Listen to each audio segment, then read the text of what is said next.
There is a whole lot more that goes on behind the scenes in college athletic departments than just what you see, which is maybe the coaches and the players on the court or on the field. Yeah, earlier this week I caught up with KU Athletic Director Travis Goff to talk all things Jayhawks. You've hired a coach who has made KU's football program the best it's been since 2008. And we know that a successful football program leads to more ticket sales, more money for the athletics department and the university. But what else does having a successful football program do for a university that we might be overlooking? Yeah, so much. We got to live it and experience this past fall, multiple sellouts, and just feeling the sense of energy and passion that it brought, certainly to the alumni base and the fan base, and you felt it on game day, but you felt it every day of the week in between as well, and that was pretty special. Multiple things happens. Number one, it really engages and brings to life an alumni base across the world, quite frankly. And to my opinion, in only a way that football can in our country. The reality is college football is pretty unique in America, and the passion, the pageantry, and all the things that it does. So we definitely felt that. I think a segment of the alumni base and the fan base that hadn't been paying as much attention broadly was activated and brought to life. I think when you think about economic impact for the city of Lawrence, not just the city of Lawrence, but frankly for the region and to an extent the state. I mean, there was absolutely, I think, a tangible impact of having full hotels, having full restaurants, retail here in Lawrence, both Fridays and Saturdays before and after the games. And, I think in particular coming off the pandemic, that's more important than ever. And that a university truly does add great value to the community that it resides. And I was really impressed with just the amount of KU people who were in Memphis for the bowl game, too. I knew they were excited, but you think Arkansas is a little closer. They might take up more of the city. But no, KU fans were out there, and they were rocking. Does this fan base ever surprise you with its loyalty? I don't know that I would say surprise. I probably would, use the word better to describe it as inspires us. I mean, be honest with you.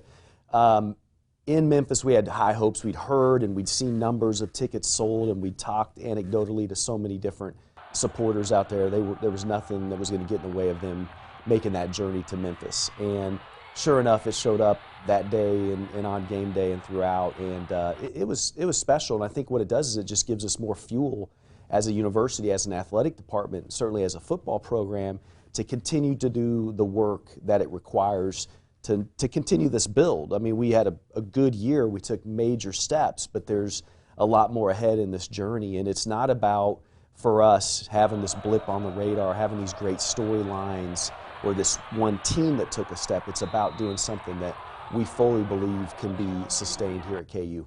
And you hired a new baseball coach as well. On a scale of 1 to 10, how stressful is it hiring a new head coach? The first one's really stressful, and in particular, you think about the stakes that go into football. So as I rewind about 21 months ago when I got here at KU, and knowing we had an interim and a vacancy in that head coaching position for football, those stakes were high. But I think if you have the right approach and you have the right preparation, that alleviates, frankly, a lot of the pressure. From there, we hired an incredible women's golf coach, and Lindsay Cool, who's doing an amazing job already in just a short time frame, and then this last summer, most recently, Dan Fitzgerald for baseball. Each one of them, I think there's less stress, there's less angst, and you have, I think, a little bit of a formula for how you want to go about those searches. And the reality is KU attracts amazing candidates. Yeah, and you're not just hiring other Power 5 coaches and just one-upping their salary. You're taking, mid-level Division I coaches, you're taking recruiting coordinators and making them into head coaches. How do you assess that they're ready for a head coaching spot here? Yeah, well, I mean, I think each one of those, scenarios is differently, and I'll just say maybe a quick word or two about those. Number one, Lance Leipold. I mean, you can't argue with what he achieved on the Division III level, truly building a dynasty, one of a handful that you could even qualify as a dynasty in the sport of football over recent decades. And that's what he did at Whitewater. And it wasn't, 1 or 2 or 3 years. It was year after year after year. And D3, you go, okay, well, that's D3, that's different, non-scholarship. The reality is he's competing in an apples-to-apples environment.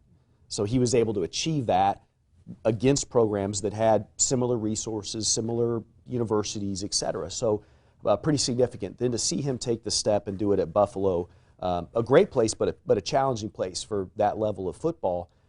just layered on the fact that this guy's different. He has an approach, a mentality, an identity, a culture building process, and then in a lot of ways a staff that had been with him on that journey. And it was pretty clear that was the profile that we desperately needed here at KU.